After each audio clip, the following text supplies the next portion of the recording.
Hi hello ನಮಸ್ತೆ Karnataka. Welcome to property circle.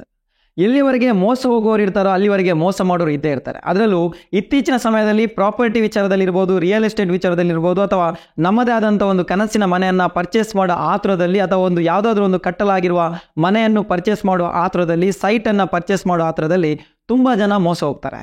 ಸ್ನೇಹಿತರೆ, ನಿಮ್ಗೆ ಗೊತ್ತಾ, ನಾವು ಯಾವಾಗ ಮೋಸ ಹೋಗ್ತೀವಿ ಅಂತ ಹೇಳಿದರೆ, ಯಾವುದೇ ಒಂದು ವಿಚಾರದಲ್ಲಿ ನಮ್ಮ ನಾಲೆಜ್ ಕಡಿಮೆ ಇದ್ದಾಗ ಅಥವಾ ನಮಗೆ ನಾಲೆಜ್ ಇಲ್ಲದೇ ಇದ್ದಾಗ. ಅದರಲ್ಲೂ ಈ ಸೈಟ್ ವಿಚಾರದಲ್ಲಿ, ರಿಯಲ್ ಎಸ್ಟೇಟ್ ವಿಚಾರದಲ್ಲಿ ಎಷ್ಟೇ ನಾಲೆಜ್ ಇದ್ರೂ ನಮಗೆ ಕಡಿಮೆನೆ. ಹಾಗಾದರೆ ಈ ರಿಯಲ್ ಎಸ್ಟೇಟ್ ಟ್ರಾನ್ಸಾಕ್ಷನ್ಗೆ ಸಂಬಂಧಪಟ್ಟ ಹಾಗೆ ಈ ಎಲ್ಲ ಮಾಹಿತಿ ನಮಗೆ ಎಲ್ಲಿ ಸಿಗುತ್ತೆ, ಒಂದು ಪ್ರಾಪರ್ ಇನ್ಫಾರ್ಮೇಷನ್ ಎಲ್ಲಿ ಸಿಗುತ್ತೆ ಅನ್ನೋ ಡೌಟ್ ಇದೆಯಾ? ನಿಮಗೆ ಇನ್ನು ಡೌಟೇ ಬೇಡ. ಯಾಕಂತ ಹೇಳಿದ್ರೆ ಈ ರಿಯಲ್ ಎಸ್ಟೇಟ್ ಟ್ರಾನ್ಸಾಕ್ಷನ್ಗೆ ಸಂಬಂಧಪಟ್ಟ ಹಾಗೆ, ಪ್ರಾಪರ್ಟಿಗೆ ಸಂಬಂಧಪಟ್ಟ ಹಾಗೆ ಯಾವುದೆಲ್ಲ ಇನ್ಫಾರ್ಮೇಷನನ್ನು ನಾವು ನೋಡ್ಕೋಬೇಕಾಗುತ್ತೆ ಮತ್ತು ಯಾವುದೆಲ್ಲ ಡಾಕ್ಯುಮೆಂಟನ್ನು ನಾವು ಮೇಂಟೈನ್ ಮಾಡಬೇಕು ಅಥವಾ ಯಾವುದೆಲ್ಲ ಇನ್ಫಾರ್ಮೇಷನ್ ನಮಗೆ ಗೊತ್ತಿರಲೇಬೇಕು ಅನ್ನೋ ವಿಚಾರದ ಬಗ್ಗೆ ಪಿನ್ ಟು ಪಿನ್ ಡೀಟೇಲನ್ನು ಪ್ರಾಪರ್ಟಿ ಸರ್ಕಲ್ ಚಾನಲ್ ನಿಮಗೆ ಕೊಡ್ತಾ ಇದ್ದೀವಿ. ನೀವೇನಾದರೂ ಸಬ್ಸ್ಕ್ರೈಬ್ ಮಾಡದೆ ನಮ್ಮ ಚಾನಲ್ ನೋಡ್ತಾ ಇದ್ರೆ ದಯವಿಟ್ಟು ಸಬ್ಸ್ಕ್ರೈಬ್ ಮಾಡಿ ಆ್ಯಂಡ್ ಈ ಇನ್ಫಾರ್ಮೇಷನನ್ನು ಶೇರ್ ಮಾಡೋದನ್ನು ಮರಿಬೇಡಿ ಅಂತ ಹೇಳ್ತಾ, ಇವತ್ತು ನಾವು ನಿಮಗೆ ಕೊಡ್ತಾ ಇರುವಂಥ ಇನ್ಫಾರ್ಮೇಷನ್ ಸೇಲ್ ಅಗ್ರಿಮೆಂಟ್. ಈ ಸೇಲ್ ಅಗ್ರಿಮೆಂಟ್ ಅಂದ್ರೆ ಏನು?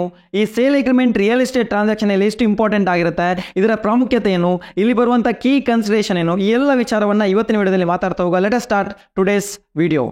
ಸ್ನೇಹಿತರೆ, ಒಂದು ಸೇಲ್ ಅಗ್ರಿಮೆಂಟ್ ಅಥವಾ ಸೇಲ್ ಕಾಂಟ್ರಾಕ್ಟ್ ಅಥವಾ ಪರ್ಚೇಸ್ ಅಗ್ರಿಮೆಂಟ್, ಮಾರಾಟ ಒಪ್ಪಂದ ಅನ್ನುವಂಥದ್ದು ರಿಯಲ್ ಎಸ್ಟೇಟ್ ಟ್ರಾನ್ಸಾಕ್ಷನಲ್ಲಿ ತುಂಬಾ ಇಂಪಾರ್ಟೆಂಟ್ ಆಗುತ್ತೆ. ಇದೊಂದು ಕಾನೂನುಬದ್ಧವಾಗಿ ರೂಪಿಸಲ್ಪಟ್ಟ ದಾಖಲೆ ಆಗಿದೆ. ಇಲ್ಲಿ ಮಾರಾಟಗಾರರು ಇರ್ಬೋದು ಅಥವಾ ಪರ್ಚೇಸರ್, ಸೆಲ್ಲರ್, ಈ ಎರಡೂ ಪಾರ್ಟಿಗೂ ಕೂಡ ಒಂದು ಕಾನೂನುಬದ್ಧವಾಗಿರುವಂಥ ಒಂದು ಪ್ರೊಟೆಕ್ಟ್ ಅಥವಾ ಒಂದು ರಕ್ಷಣೆ ಅಂತ ಹೇಳ್ಬೋದು. ಅಂದರೆ ಈ ರಿಯಲ್ ಎಸ್ಟೇಟ್ಗೆ ಸಂಬಂಧಪಟ್ಟಾಗೆ ಅಥವಾ ಒಂದು ಪ್ರಾಪರ್ಟಿಗೆ ಸಂಬಂಧಪಟ್ಟಾಗೆ ಅದನ್ನು ಪರ್ಚೇಸ್ ಮಾಡುವಾಗ, ಸೆಲ್ ಮಾಡುವಾಗ ಇರುವಂಥ ಎಲ್ಲ ನಿಯಮ ನಿಬಂಧನೆಗಳು ಅಥವಾ ಷರತ್ತುಗಳನ್ನು ಈ ಒಂದು ಸೇಲ್ ಅಗ್ರಿಮೆಂಟಲ್ಲಿ ನಮೂದಿಸಲಾಗಿರುತ್ತೆ. ಸ್ನೇಹಿತರೆ, ಈ ಸೇಲ್ ಅಗ್ರಿಮೆಂಟ್ ಅಥವಾ ಮಾರಾಟ ಒಪ್ಪಂದ ಅಥವಾ ಪರ್ಚೇಸ್ ಅಗ್ರಿಮೆಂಟ್ ಅನ್ನುವಂಥದ್ದು ಒಂದು ರಿಯಲ್ ಎಸ್ಟೇಟ್ ಟ್ರಾನ್ಸಾಕ್ಷನಲ್ಲಿ ತುಂಬಾ ಇಂಪಾರ್ಟೆಂಟ್ ಆಗುತ್ತೆ. ಇದು ಕಾನೂನುಬದ್ಧವಾಗಿ ರೂಪಿಸಲ್ಪಟ್ಟ ಒಂದು ದಾಖಲೆ ಆಗಿದೆ. ಇಲ್ಲಿ ಪರ್ಚೇಸರ್ ಇರ್ಬೋದು ಅಥವಾ ಬೈಯರ್ ಇರ್ಬೋದು, ಯಾರು ಪ್ರಾಪರ್ಟಿಯನ್ನು ಪರ್ಚೇಸ್ ಮಾಡ್ತಾರೆ ಅಥವಾ ಸೆಲ್ ಮಾಡ್ತಾರೆ, ಈ ಎರಡೂ ಪಾರ್ಟಿ ಕೂಡ ಒಂದು ಪ್ರೊಟೆಕ್ಷನನ್ನು ಕೊಡುವಂಥ ಲೀಗಲ್ ಬೈಂಡಿಂಗ್ ಒಂದು ಅಗ್ರಿಮೆಂಟ್ ಆಗಿರುತ್ತೆ.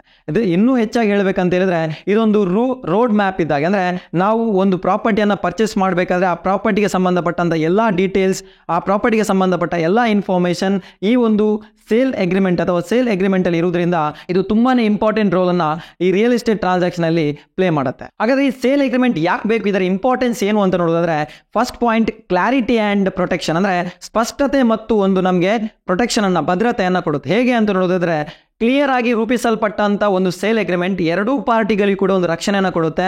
ಅಲ್ಲಿ ಬರುವಂಥ ಟರ್ಮ್ಸ್, ಕಂಡೀಷನ್ಸ್ ಏನಿದೆ ಅದು ಕ್ಲಿಯರ್ ಆಗಿ ಎರಡೂ ಪಾರ್ಟಿಗೆ ಕೂಡ ಒಂದು ಪ್ರೊಟೆಕ್ಷನನ್ನು ಕೊಡುತ್ತೆ. ಅಂದರೆ ಇನ್ ಫ್ಯೂಚರ್ ಏನಾದರೂ ಮಿಸ್ಅಂಡರ್ಸ್ಟ್ಯಾಂಡಿಂಗ್ ಅಥವಾ ಏನಾದರೂ ಡಿಸ್ಪ್ಯೂಟ್ ಬಂದರೆ ಅದನ್ನು ಕ್ಲಿಯರ್ ಆಗಿ ಮ್ಯೂಚುವಲ್ ಅಂಡರ್ಸ್ಟ್ಯಾಂಡಿಂಗಲ್ಲಿ ಸಾಲ್ವ್ ಮಾಡೋದಕ್ಕೆ ಈ ಒಂದು ಸೇಲ್ ಅಗ್ರಿಮೆಂಟ್ ತುಂಬಾ ಹೆಲ್ಪ್ ಆಗುತ್ತೆ. ಇದು ಫಸ್ಟ್ ಪಾಯಿಂಟ್, ಕ್ಲಾರಿಟಿ ಆ್ಯಂಡ್ ಒಂದು ಪ್ರೊಟೆಕ್ಷನ್.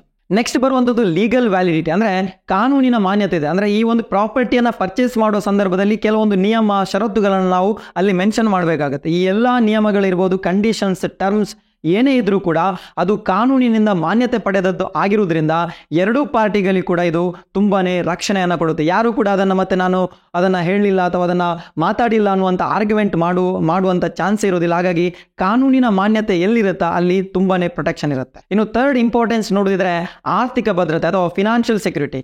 ಯಾವುದೇ ಒಂದು ವ್ಯವಹಾರದಲ್ಲಿ ಅಥವಾ ವಹಿವಾಟಿನಲ್ಲಿ ತುಂಬ ಇಂಪಾರ್ಟೆಂಟ್ ಆಗಿ ಕಾಣಸಿಗುವುದು ಹಣಕಾಸಿನ ವ್ಯವಹಾರ. ಎಲ್ಲಿ ಡಿಸ್ಪ್ಯೂಟ್ ಕೂಡ ಜಾಸ್ತಿ ಆಗುತ್ತೆ ಅಂತ ಹೇಳಿದ್ರೆ ಹಣಕಾಸಿನ ವ್ಯವಹಾರದಲ್ಲಿ. ಆದರೆ ಯಾವಾಗ ಸೇಲ್ ಅಗ್ರಿಮೆಂಟ್ನಲ್ಲಿ ಹಣಕಾಸಿಗೆ ಸಂಬಂಧಪಟ್ಟ ವಿಚಾರಗಳನ್ನು ಮೆನ್ಷನ್ ಮಾಡ್ತಾರೆ, ಅಂದರೆ ಪೇಮೆಂಟ್ ಮೆಥಡ್ ಇರ್ಬೋದು, ಸೆಲ್ ಪ್ರೈಸ್ ಇರ್ಬೋದು, ಪೇಮೆಂಟ್ ಡೇಟ್ ಇರ್ಬೋದು, ಪೇಮೆಂಟ್ ಮೋಡ್ ಆಫ್ ಪೇಮೆಂಟ್ ಇರ್ಬೋದು, ಇದೆಲ್ಲವೂ ಕೂಡ ಈ ಸೇಲ್ ಅಗ್ರಿಮೆಂಟಲ್ಲಿ ಬೈಂಡಿಂಗ್ ಆಗಿದೆ. ಕಾನೂನು ಪ್ರಕಾರ ಬೈಂಡಿಂಗ್ ಆಗಿರೋದ್ರಿಂದ ಇಲ್ಲಿ ಯಾವುದೇ ರೀತಿಯಾದಂಥ ಹಣಕಾಸಿನ ವ್ಯವಹಾರದಲ್ಲಿ ತೊಂದರೆ ಆಗದ ಹಾಗೆ ನೋಡಿಕೊಳ್ಳುವಂಥದ್ದು ಈ ಸೇಲ್ ಅಗ್ರಿಮೆಂಟ್ನ ಮತ್ತೊಂದು ಇಂಪಾರ್ಟೆನ್ಸ್ ಆಗಿದೆ. ನೆಕ್ಸ್ಟ್, ಆಸ್ತಿಯ ವಿವರ ಮತ್ತು ಕಂಡೀಷನ್ಸ್. ಅಂದರೆ ನಿಯಮ ನಿಬಂಧನೆಗಳೇನಿದ್ರು ಸೇಲ್ ಅಗ್ರಿಮೆಂಟ್ನಲ್ಲಿ ಮೆನ್ಷನ್ ಮಾಡಬೇಕು. ಅಂದರೆ ತುಂಬಾ ಕಂಡೀಷನ್ಸ್ ಅಲ್ಲಿ ಇರಲೇಬೇಕಾಗುತ್ತೆ. ಬೋತ್ ದ ಪಾರ್ಟೀಸಲ್ಲಿ, ಬೈಯರ್ ಆಗಿರ್ಬೋದು, ಸೆಲ್ಲರ್ ಆಗಿರ್ಬೋದು, ಪ್ರಾಪರ್ಟಿಗೆ ಸಂಬಂಧಪಟ್ಟಂಥ ಡಿಸ್ಕ್ರಿಪ್ಷನ್, ವಿವರಣೆಗಳು, ಆಸ್ತಿಯ ವಿವರ, ಏನಲ್ಲಿ ಫೆಸಿಲಿಟಿ ಇದೆ, ಪ್ರಾಪರ್ಟಿ ಔಟ್ಲೆಟ್ ಅಥವಾ ಬೌಂಡರೀಸ್ ಹೇಗಿದೆ ಅಥವಾ ಸುತ್ತಳತೆ ಹೇಗಿದೆ, ಅಲ್ಲಿ ಸಂಬಂಧಪಟ್ಟಂಥ ಪ್ರಾಪರ್ಟಿ ಅನುಕೂಲತೆಗಳೇನು, ಅನಾನುಕೂಲತೆಗಳೇನು, ಪ್ರಾಪರ್ಟಿಗೆ ಸಂಬಂಧಪಟ್ಟಂಥ ಏನಾದರೂ ಲಯಬಿಲಿಟೀಸ್ ಇದೆಯಾ, ಲೋನ್ಸ್ ಇದೆಯಾ, ಅಥವಾ ಏನಾದರೂ ಅದಕ್ಕೆ ಬೇರೆ ರೀತಿಯ ಹೊರೆ ಇದೆಯಾ, ಈ ಎಲ್ಲ ವಿವರಗಳನ್ನು ಸೇಲ್ ಅಗ್ರಿಮೆಂಟ್ನಲ್ಲಿ ಮೆನ್ಷನ್ ಮಾಡಿರುವುದರಿಂದ ಮುಂದೆ ಆಗಬಹುದಾದಂಥ ಕೆಲವೊಂದು ಅನಾಹುತಗಳನ್ನು ತಪ್ಪಿಸುವುದಕ್ಕೆ ಈ ಸೇಲ್ ಅಗ್ರಿಮೆಂಟ್ ತುಂಬಾ ಹೆಲ್ಪ್ ಮಾಡುತ್ತೆ ಅಂತ ಹೇಳ್ಬೋದು. ನೆಕ್ಸ್ಟ್ ಇಂಪಾರ್ಟೆನ್ಸ್ ನೋಡಿದ್ರೆ ಸಮಯ ನಿಬಂಧನೆ ಮತ್ತು ಸ್ವಾಧೀನ. ಅಂದರೆ ಯಾವುದೇ ಒಂದು ಪ್ರಾಪರ್ಟಿಯಲ್ಲಿ ಅಥವಾ ಸೈಟ್ ಪರ್ಚೇಸಿಂಗ್ ವಿಚಾರದಲ್ಲಿ ನಮಗೆ ತುಂಬ ಇಂಪಾರ್ಟೆಂಟ್ ಸಿಚುವೇಶನ್ ಯಾವುದು ಅಂತ ಹೇಳಿದ್ರೆ ಅದನ್ನು ನಾವು ಸ್ವಾಧೀನಪಡಿಸಿಕೊಳ್ಳುವಂಥ ಟೈಮ್, ಅದರ ನಂತರವೇ ನಮಗೆ ಅದರಲ್ಲಿ ಅಧಿಕಾರ ಇರುವಂಥದ್ದು. ಹಾಗಾಗಿ ಈ ಎಲ್ಲ ವಿವರಗಳನ್ನು ಯಾವಾಗ ನಾವು ಅದನ್ನು ಸ್ವಾಧೀನಪಡಿಸ್ಕೊಳ್ತೀವಿ, ಅದರ ಡೇಟ್, ಟೈಮ್, ಇವೆಲ್ಲ ವಿಚಾರವನ್ನು ಸೇಲ್ ಅಗ್ರಿಮೆಂಟ್ನಲ್ಲಿ ಮೆನ್ಷನ್ ಮಾಡಿರೋದು ಮತ್ತು ಅದು ಕಾನೂನಿನ ಮಾನ್ಯತೆ ಪಡೆದಿರೋದ್ರಿಂದ ಎರಡೂ ಪಾರ್ಟಿಗಳಿಗೂ ಕೂಡ ಇದೊಂದು ಸಮಾಧಾನಕರವಾಗಿರುತ್ತೆ ಮತ್ತು ತುಂಬ ಪ್ರೊಟೆಕ್ಷನ್ ಅನ್ನು ಕೊಡುತ್ತೆ. ಇಲ್ಲಿ ಯಾವುದೇ ರೀತಿಯಾದಂಥ ಡಿಸ್ಪ್ಯೂಟ್ ಬರದಾಗೆ ಈ ಒಂದು ಟೈಮ್ ಲೈನ್ ಮತ್ತು ಸ್ವಾಧೀನ ಪಡೆದುಕೊಳ್ಳುವಂಥ ಡೇಟ್ ಮತ್ತು ಟೈಮ್ ತುಂಬಾನೇ ಹೆಲ್ಪ್ಫುಲ್ ಆಗಿರುತ್ತೆ. ಇವಿಷ್ಟು ಸೇಲ್ ಅಗ್ರಿಮೆಂಟ್ನ ಇಂಪಾರ್ಟೆನ್ಸ್ ಆಗಿದ್ರೆ, ಪ್ರಾಮುಖ್ಯತೆ ಆಗಿದ್ರೆ, ಇನ್ನೂ ನೀವು ಗಮನಿಸಬೇಕಾದದ್ದು ಈ ಸೇಲ್ ಅಗ್ರಿಮೆಂಟಲ್ಲಿ ಬರುವಂಥ ಕೀ ಕನ್ಸಿಡರೇಷನ್. ಅಂದರೆ ನಾವು ಆ ಒಂದು ಸೇಲ್ ಅಗ್ರಿಮೆಂಟ್ನ ಡ್ರಾಫ್ಟನ್ನು ಮಾಡಬೇಕಾದ್ರೆ ಯಾವೆಲ್ಲ ವಿವರಗಳ ಬಗ್ಗೆ ಓವರ್ಲುಕ್ ಮಾಡಬೇಕು, ಜಾಸ್ತಿಯಾಗಿ ಗಮನಿಸಬೇಕಂತ ನೋಡಿದ್ರೆ ಅದನ್ನು ನಾವು ಸೇಲ್ ಅಗ್ರಿಮೆಂಟ್ನ ಕೀ ಕನ್ಸಿಡರೇಷನ್ ಅಂತ ಹೇಳ್ತೇವೆ. ಅದರಲ್ಲಿ ಫಸ್ಟ್ ಪಾಯಿಂಟ್ ಬರುವುದೇ ಪ್ರಾಪರ್ಟಿ ಡಿಸ್ಕ್ರಿಪ್ಷನ್. ಪ್ರಾಪರ್ಟಿಯ ಬಗ್ಗೆ ಸಮರ್ಪಕವಾದಂಥ ವಿವರಣೆಯನ್ನು ಕೊಡುವಂಥದ್ದು. ಅಂದರೆ ಪ್ರಾಪರ್ಟಿಗೆ ಸಂಬಂಧಪಟ್ಟಂಥ ವಿಳಾಸ ಇರ್ಬೋದು, ಪ್ರಾಪರ್ಟಿಗೆ ಸಂಬಂಧಪಟ್ಟ ಶೆಡ್ಯೂಲ್ ಇರ್ಬೋದು, ಅಥವಾ ಅಲ್ಲಿಗೆ ಸಂಬಂಧಪಟ್ಟ ಆ ಸುತ್ತಳತೆ ಇರ್ಬೋದು, ಏನೆಲ್ಲ ಆ ಪ್ರಾಪರ್ಟಿಗೆ ಸಂಬಂಧಪಟ್ಟಂಥ ಅನುಕೂಲತೆ ಇದೆ, ಅನಾನುಕೂಲತೆ ಇದೆ, ಎಲ್ಲ ವಿವರವನ್ನು ಕೂಡ ಪ್ರಾಪರ್ಟಿ ಡಿಸ್ಕ್ರಿಪ್ಷನಲ್ಲಿ ಇದೆಯೋ ಇಲ್ಲವೋ ಅನ್ನೋದನ್ನು ನಾವು ಮತ್ತೆ ಮತ್ತೆ ಓವರ್ಲುಕ್ ಮಾಡಬೇಕಂದ್ರೆ ಆ ಸೇಲ್ ಅಗ್ರಿಮೆಂಟ್ನ ಡ್ರಾಫ್ಟನ್ನು ಮಾಡೋದಕ್ಕಿಂತ ಮೊದಲು ಕರೆಕ್ಟಾಗಿ ಅದನ್ನು ನಾವು ಚೆಕ್ ಮಾಡಬೇಕಾದದ್ದು ತುಂಬಾ ಇಂಪಾರ್ಟೆಂಟ್ ಆಗಿರುತ್ತೆ.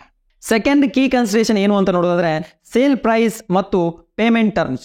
ಯಾವ ಥರ ನಾವು ಸೇಲ್ ಪ್ರೈಸನ್ನು ಫಿಕ್ಸ್ ಮಾಡಬೇಕು ಮತ್ತು ಅದಕ್ಕೆ ಸಂಬಂಧಪಟ್ಟಂಥ payment terms and conditions, advance payment ಇರ್ಬೋದು ಅಥವಾ ಪೇಮೆಂಟ್ ಯಾವ ಮೋಡಲ್ಲಿ ಮಾಡ್ತಾ ಇದ್ದೀವಿ, ಈ ಎಲ್ಲ ವಿವರಗಳನ್ನು ಸರಿಯಾಗಿ ನಾವು ಮೆನ್ಷನ್ ಮಾಡಿದ್ದೇವಾ ಅಥವಾ ಅದು ಸರಿಯಾಗಿ ಇದೆಯೇ ಇಲ್ಲವೋ ಅನ್ನೋದನ್ನು ಚೆಕ್ ಮಾಡಬೇಕಾದದ್ದು ಆದ್ಯ ಕರ್ತವ್ಯವಾಗಿದೆ.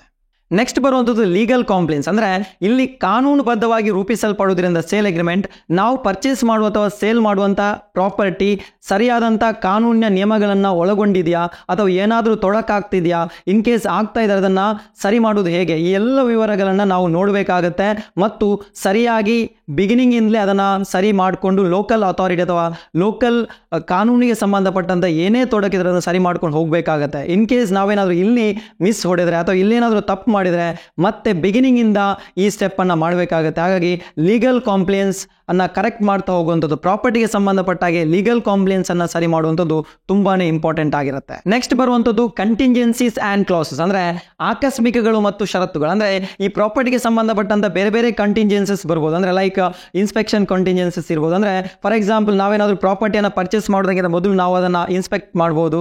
ಇನ್ ಕೇಸ್ ಏನಾದರೂ ನಮಗೆ ಅಲ್ಲಿ ಏನಾದರೂ ಪ್ರಾಪರ್ಟಿಯಲ್ಲಿ ಅನಾನುಕೂಲತೆಗಳು ಕಂಡು ಬಂದರೆ ಅದನ್ನು ಮೊದಲೇ ನಾವು ಮ್ಯೂಚುವಲ್ ಅಂಡರ್ಸ್ಟ್ಯಾಂಡಿಂಗಲ್ಲಿ ಸರಿ ಮಾಡ್ಕೊಂಡು ಹೋಗುವಂಥದ್ದು, ಅಥವಾ ಏನೇ ಕಂಡೀಷನ್ಸ್, ಟರ್ಮ್ಸ್, ಕ್ಲಾಸಸ್ ನಮಗೆ ಸರಿಯಾಗಿ ಬರ್ತಾ ಇಲ್ಲ ಅಂತ ಹೇಳಿ ಅದನ್ನು ಡಿಸ್ಕಸ್ ಮಾಡಿಕೊಂಡು ಮ್ಯೂಚುವಲ್ ಅಂಡರ್ಸ್ಟ್ಯಾಂಡಿಂಗ್ ಅಲ್ಲಿ ಬೋತ್ ದ ಪಾರ್ಟೀಸ್ ಅದನ್ನು ಸರಿ ಮಾಡಿಕೊಂಡು ಸೇಲ್ ಅಗ್ರಿಮೆಂಟ್ ಅನ್ನು ಮಾಡುವಂಥದ್ದು ತುಂಬಾನೇ ಇಂಪಾರ್ಟೆಂಟ್ ಆಗಿರುತ್ತೆ. ಇನ್ನು ಲಾಸ್ಟ್ ಕೀ ಕನ್ಸಿಡರೇಷನ್ ಏನು ಅಂತ ನೋಡಿದ್ರೆ ಸಿಗ್ನೇಚರ್ ಆ್ಯಂಡ್ ವಿಟ್ನೆಸ್. ಅಂದರೆ ಇದು ತುಂಬಾನೇ ಇಂಪಾರ್ಟೆಂಟ್ ಆಗುತ್ತೆ.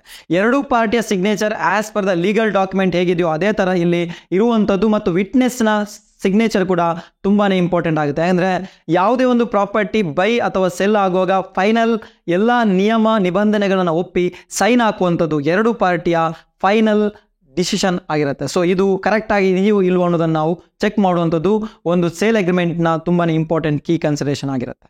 ಸ್ನೇಹಿತರೆ, ಒಟ್ಟಾರೆಯಾಗಿ ನೋಡೋದಾದ್ರೆ ರಿಯಲ್ ಎಸ್ಟೇಟ್ ಟ್ರಾನ್ಸಾಕ್ಷನಲ್ಲಿ ಸೇಲ್ ಅಗ್ರಿಮೆಂಟ್ ಅನ್ನುವಂಥದ್ದು ತುಂಬಾ ಇಂಪಾರ್ಟೆಂಟ್ ರೋಲನ್ನು ಪ್ಲೇ ಮಾಡುತ್ತೆ. ಇಲ್ಲಿ ಎರಡೂ ಪಾರ್ಟಿಗಳಿಗೂ, ಬೈಯರ್ ಇರ್ಬೋದು, ಸೆಲ್ಲರ್ ಇರ್ಬೋದು, ಎರಡೂ ಪಾರ್ಟಿಗಳಿಗೂ ಕೂಡ ಒಂದು ಪ್ರೊಟೆಕ್ಷನನ್ನು ಕೊಡುತ್ತೆ. ಲೈಕ್ ಇಲ್ಲಿ ಕ್ಲಾರಿಟಿ ಇದೆ, ಒಂದು ಪ್ರೊಟೆಕ್ಷನ್ ಇದೆ, ಫಿನಾನ್ಷಿಯಲ್ ಸೆಕ್ಯೂರಿಟಿ ಇದೆ. ಅದೇ ರೀತಿಯಾಗಿ ಪ್ರಾಪರ್ಟಿಗೆ ಸಂಬಂಧಪಟ್ಟ ಇನ್ಫಾರ್ಮೇಷನ್ ಡೀಟೇಲ್ ಆಗಿರೋದ್ರಿಂದ ಈ ಸೇಲ್ ಅಗ್ರಿಮೆಂಟ್ ಅನ್ನುವಂಥದ್ದು ಒಂದು ರಿಯಲ್ ಎಸ್ಟೇಟ್ ಟ್ರಾನ್ಸಾಕ್ಷನಲ್ಲಿ ಅಥವಾ ಪ್ರಾಪರ್ಟಿ ವಹಿವಾಟಿನಲ್ಲಿ ಒಂದು ಫಂಡಮೆಂಟಲ್ ಅಂತಲೇ ಹೇಳ್ಬೋದು. ಈ ಎಲ್ಲ ಮಾಹಿತಿ ನಿಮಗೆ ಅರ್ಥ ಆಗಿದೆ, ನೀವು ಕೂಡ ರಿಯಲ್ ಎಸ್ಟೇಟ್ ಟ್ರಾನ್ಸಾಕ್ಷನಲ್ಲಿ ಒಂದು ಹೆಜ್ಜೆಯನ್ನು ಇಡಬಹುದು ಅಂತ ಹೇಳ್ತಾ, ಅದರಲ್ಲೂ ನೀವೇನಾದರೂ ಬ್ಯಾಂಗ್ಳೂರಲ್ಲಿ ಪ್ರಾಪರ್ಟಿ ಪರ್ಚೇಸ್ ಮಾಡೋ ಪ್ಲಾನ್ ಇದ್ರೆ ಇಲ್ಲಿ ಕಾಣಿಸುವಂಥ ನಂಬರ್ಗೆ ಕಾಂಟ್ಯಾಕ್ಟ್ ಮಾಡಿ ಅಂತ ಹೇಳ್ತಾ, ನೀವೇನಾದರೂ ಚಾನಲ್ನ ಸಬ್ಸ್ಕ್ರೈಬ್ ಮಾಡದೆ ನೋಡ್ತಾ ಇದ್ರೆ ದಯವಿಟ್ಟು ಸಬ್ಸ್ಕ್ರೈಬ್ ಮಾಡಿ. ಮುಂದಿನ ವಿಡಿಯೋದ ಕ್ವಿಕ್ ಅಪ್ಡೇಟ್ಗಾಗಿ ನಿಮಗೆ ಹೆಲ್ಪ್ ಆಗುತ್ತೆ ಅಂತ ಹೇಳ್ತಾ ಮುಂದಿನ ವಿಡಿಯೋದಲ್ಲಿ ಮತ್ತೆ ಸಿಗ್ತೀನಿ. ಥ್ಯಾಂಕ್ ಯು, ನಮಸ್ಕಾರ.